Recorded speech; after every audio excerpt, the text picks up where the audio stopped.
একদিন গোপাল রাস্তায় একটি আজব জিনিস দেখতে পায়। সে প্রথমে বুঝতে পারে না যে জিনিসটা কি।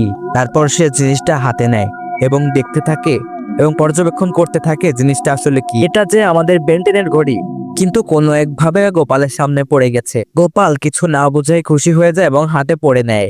হঠাৎ ঘড়িতে এলিয়েনের চিহ্ন চলে আসলে গোপাল কিছুটা ঘাবড়ে যায়। এরপরই ঘড়িতে টাচ করে সে এলিয়েন হয়ে যায়। সে নিজের মধ্যে অফুরন্ত শক্তি অনুভব করতে থাকে।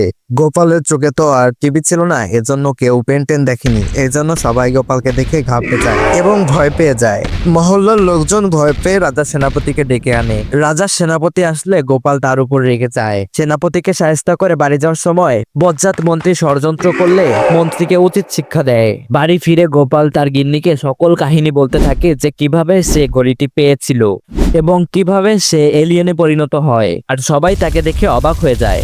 কিন্তু গোপালের এই সুপার পাওয়ার দেখে গোপালের গিন্নি তার হাতে রান্নার হাঁড়ি ধরিয়ে দেয়।